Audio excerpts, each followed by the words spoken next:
This is the flag of the United States Army, an emblem new to the service, but old for the many pages of history it represents.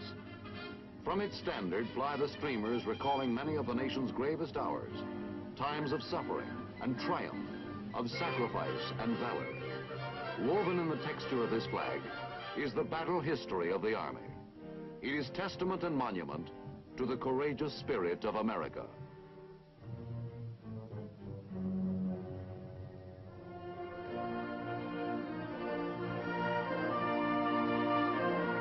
Stone cannot encompass spirit, nor can memory truly be frozen in the shrines that men erect. But in granite and marble, in fieldstone and clay, we find the symbols of our desire to preserve what is enduringly valuable in our lives and in our honored history. The American soldier is so honored and has always been.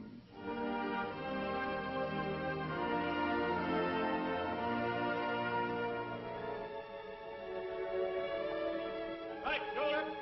Pull. Pull. Right. Right.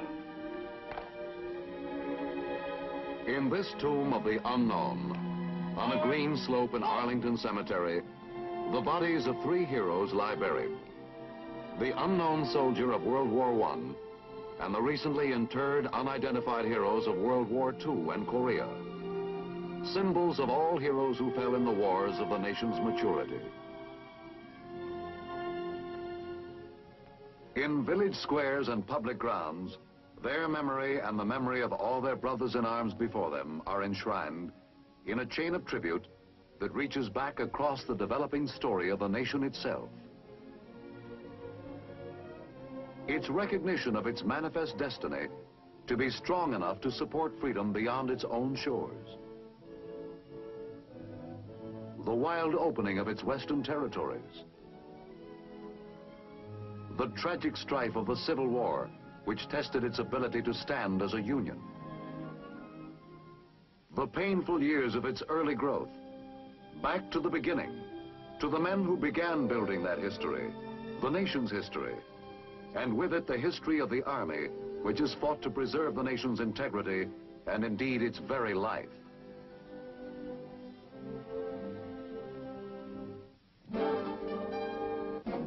These were the first, these embattled farmers, as the poet Emerson called them, the Minutemen, who stood at Concord Bridge and fired the shot heard round the world.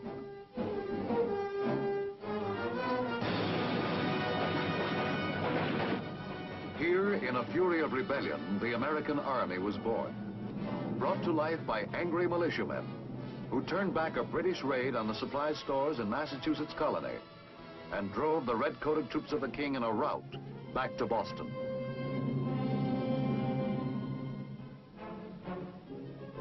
They began their great adventure as a group of individuals, united at first only by something intangible in the already emerging American spirit, a sense of the importance of independence.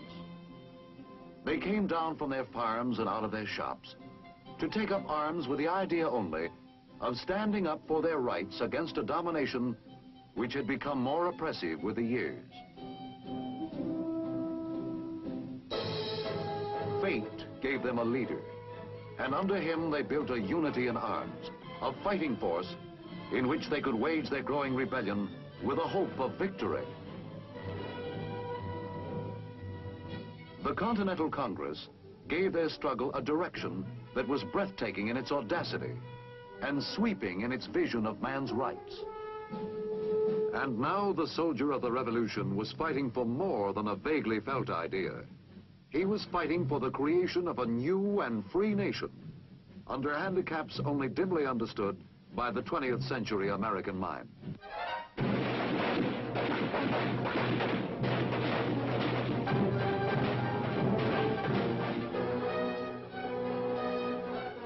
But to the glory of his own wondrous age, and the survival of freedom for all the ages that would do him honor, he endured. Through black defeats and incredible hardships, he endured, and went on to shape the victories of Trenton and Saratoga, and finally the splendid triumph of Yorktown, where the dream of liberty at last took life.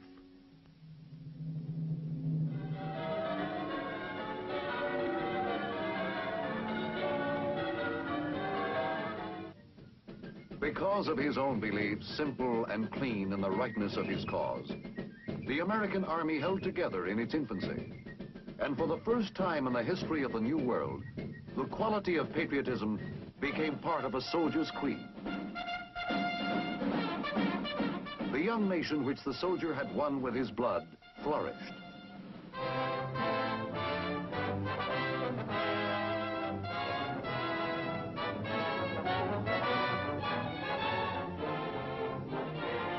A bedrock of political morality gave it a base on which its hard-bought freedom for its people could grow.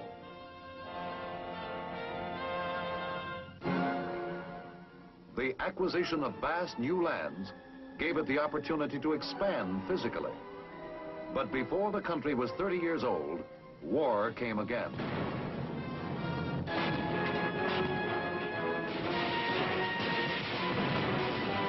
The conflict with the British this time was over British interference with the rights of American seamen.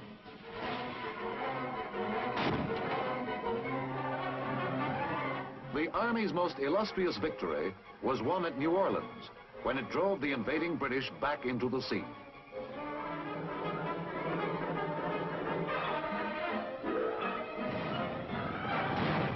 Although this War of 1812 was primarily a naval one, the country learned its need for a professional standing army. Posterity inherited a national anthem when a young American named Francis Scott Key was moved to make his tribute to the unconquerable Star-Spangled Banner, when after the British shelling of Fort McHenry, he saw the flag still flying.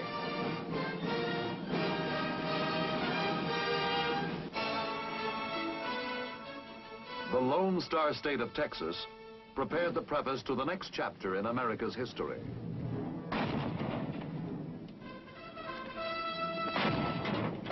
A Mexican possession, Texas won its independence after a long and bloody struggle during which a band of 187 Americans met death and heroic fame in their brave but doomed defense of the Alamo.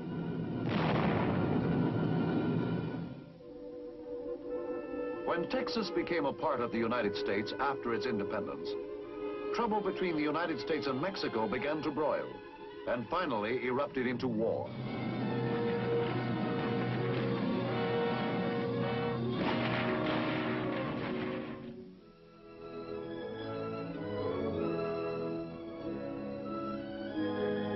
With the acquisition of new territories, which the soldier won in the war with Mexico, the nation was growing in strength and productivity. But with development had come also internal tensions in the young citadel of self-government. Tensions which finally exploded and brought down in ruins the dream of peaceful union.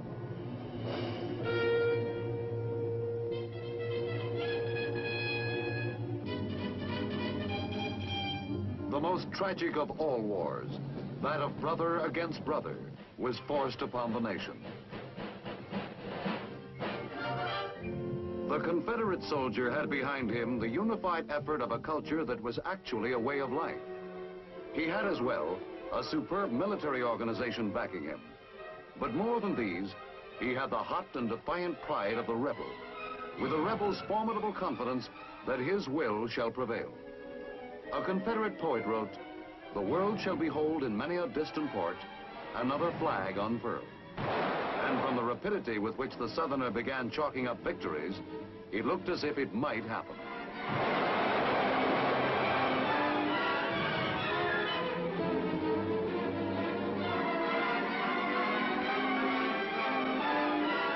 He fought with a magnificence that did him high credit. And in the end, it was not so much his spirit as the resources of his army that failed him.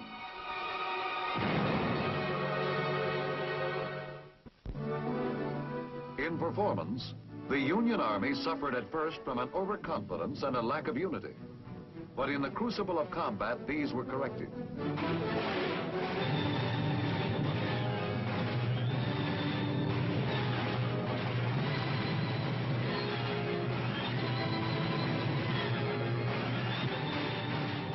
By mid-war, the Union soldier emerged as one of the most effective fighters in the history of warfare.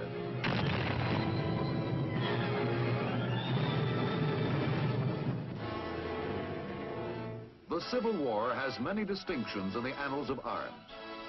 It was the first modern war. It was a war of sweeping movement. It was a war of mass fire. Spectacular plans were brilliantly executed. Its campaigns are still studied as classics of combat.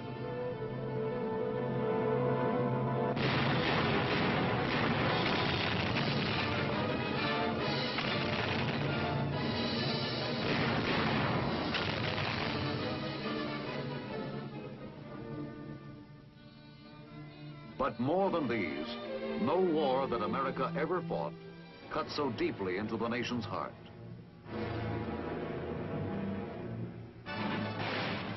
The grim, heroic figures in blue and gray who stood against each other on a succession of battlefields, whose names are now part of our heritage, created images that would never be far from the American mind.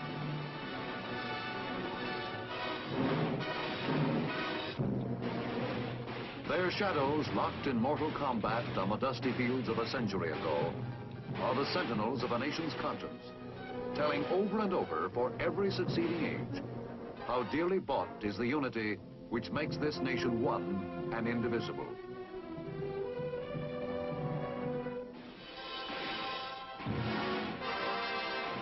In the end, it was the soldier from the north who prevailed.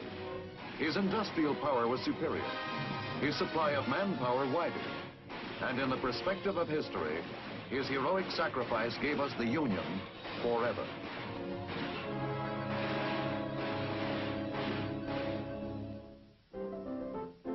With the guns of the Civil War stilled, the nation could turn its attention once more to the great challenge of its physical expansion, the settling of the lands that lay beyond the Mississippi.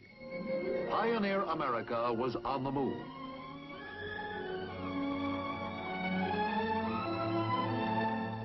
But the challenge brought its own enemy. The Indian, who had resisted the white man's settlement of the new continent from the beginning, had grown bold and powerful in the years the country was absorbed in its struggle for the Union. Now he was able to show in fierce strength his opposition to this extension into the buffalo hunting grounds.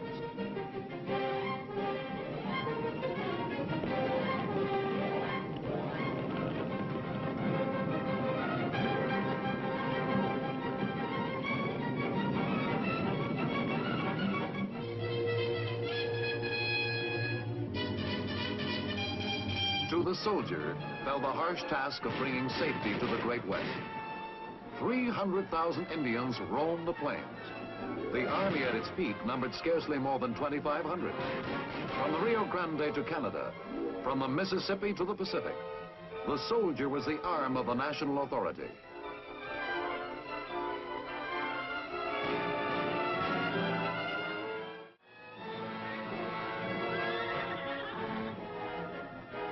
Against nation after nation of Indian tribes, he fought to make it secure, a brother to danger, enduring the grim life of the frontier, dying his lonely death on a stretch of parched prairie beyond the sight, and even at times beyond the interest of the civilization he served. He did more than his duty, one general officer wrote in tribute to this soldier of the West.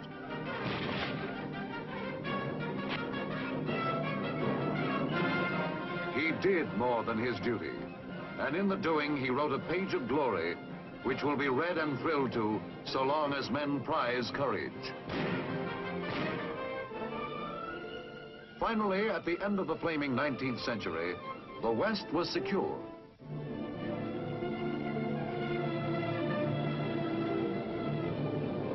From sea to sea, the American nation now stretched, strong and free and vital.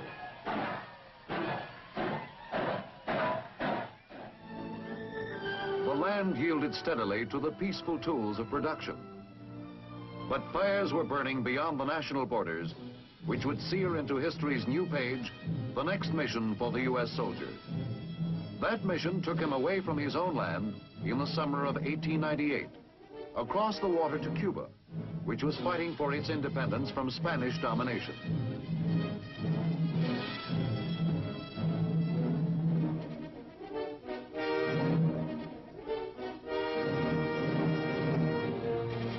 The Spanish-American War was a short one. The soldier handled himself well.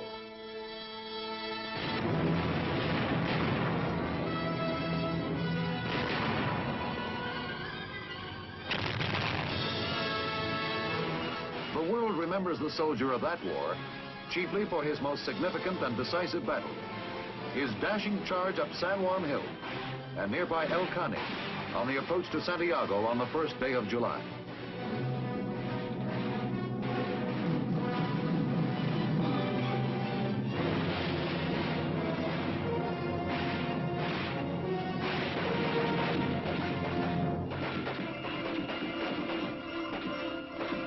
Victory in this war brought the Philippines, Puerto Rico, and Guam, as well as Cuba, into U.S. possession.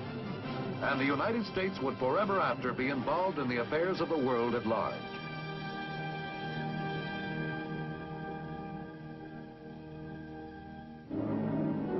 The next involvement for the soldier was in his own hemisphere, a punitive expedition into Mexico in 1916, in pursuit of Pancho Villa, the Mexican bandit who had destroyed American life and property on the border. In the perspective of history, it was a minor campaign, but it was important to American self-interest and self-respect, and it prepared the Army for the most challenging test it had ever had. World War I saw more than 2 million Americans in arms. The doughboy went into the war that gave him his first experience with Europe's geography, cocky and idealistic. He sang as he marched through the dust of the ruined French villages, and the weary and bleeding continent took new hope from his confidence.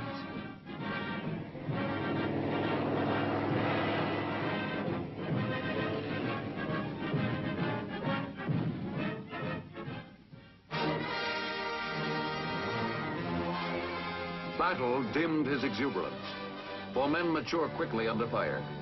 But the spirit and the effectiveness with which he fought earned for him a high place in the respect of all the nations of the earth.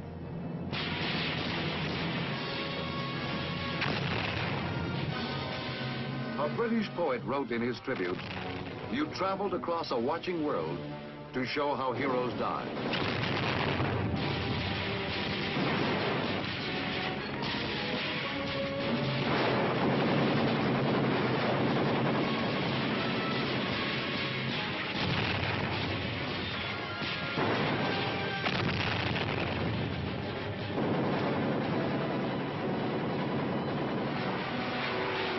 Steadily he progressed through the Holocaust of Cantigny, Chateau Thierry, Belleau Wood, the Marne, the flaming horror of the Argonne Forest. He turned the tide of battle.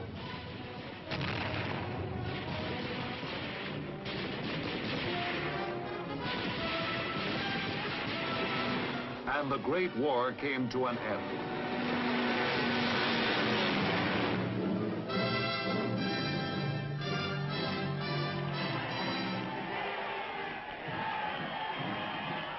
Now the world was truly ready for peace. Certainly the veteran of that war hoped he had brought about a world that would be free of war forever after.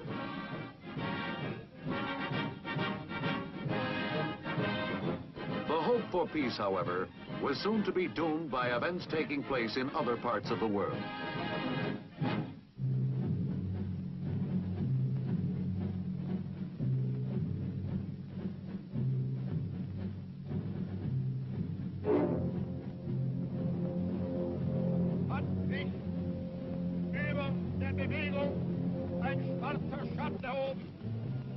Die SA hat so wenig als irgendeine andere Institution der Partei, die es wagen, sich an ihr zu versündigen.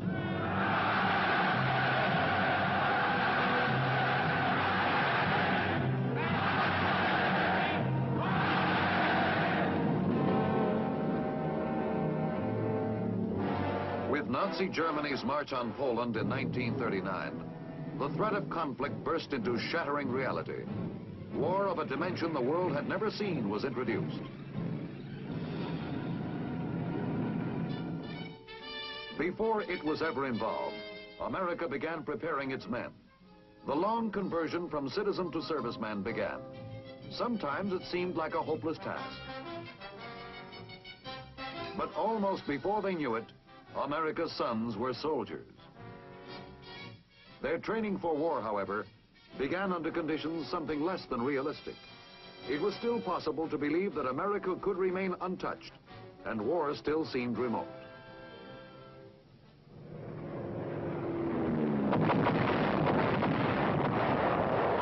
Then came Pearl Harbor, and now America was committed, with its every resource, to seeing the grim war to its bitter end. And its job would be the soldier's job. Some of the sad and heart-twisting qualities of war never change. And some change enormously. World War II had almost the entire globe as its battlefield.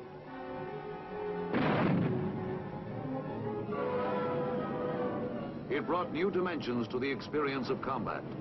The soldier fought everywhere, and he went into battle every way he could get there. Through the air, over the seas, he hit 100 beaches, large and small, in the vast world of the Pacific.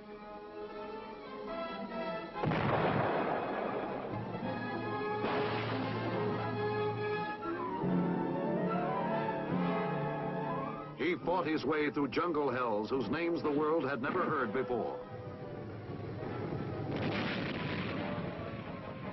And on the other side of the globe, he inched his perilous way through the bleeding fields of Europe.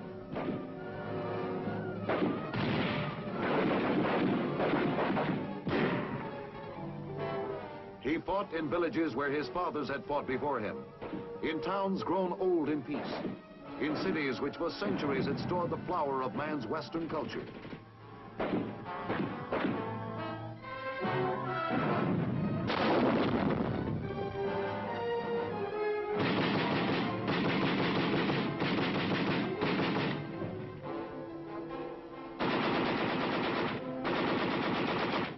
Destruction lay in the wake of every victory won. The blood of heroes colored every mile of ground. Biting weariness and aching loneliness lay behind every statistic of success.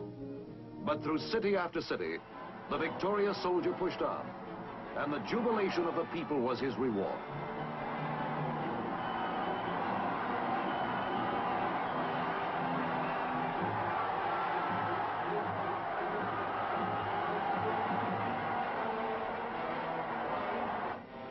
On the other side of every liberated city lay the war again. Another battle to win, another mile or another 20 to travel, another day to fight. Through 3.5 years of Holocaust, the soldier moved in an agonizing but relentless march, pushing back the encroachments of aggression until the enemy finally lay crushed and defeated.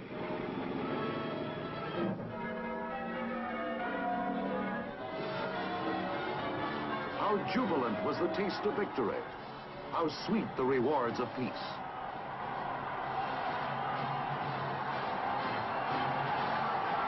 A bruised and suffering world stirred again to the triumphant strains of victory. For the soldier, it was the proud end of a long and arduous road. From all the remote places where he had traveled, from all the scattered battlefields, he returned home again to find a soldier's welcome.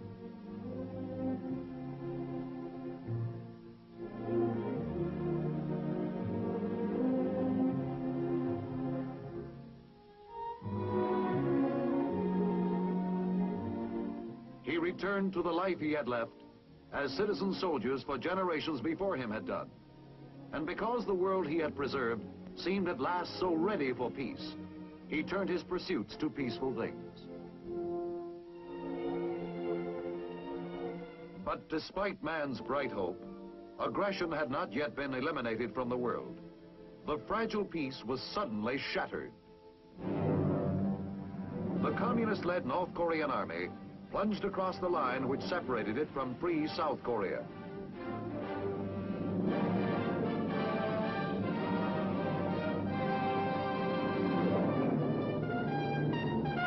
And now, once again, the soldier was on foreign soil, making his soldier's way through the kind of troubles which had always beset his brothers.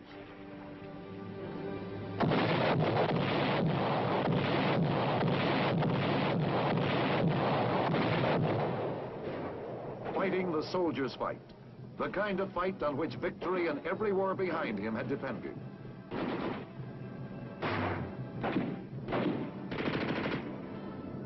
Korea added new names to the honor roll of heroes. It added new listings to the roster of once unfamiliar places, which would forever after be part of the nation's history. Toijan, Seoul, Old Baldy, Fort Chop Hill. And it added another page of valor to the soldier's record. And like all wars, the cost was high. For bravery is not cheap, nor are any of the qualities which give a man what it takes to stand and fight.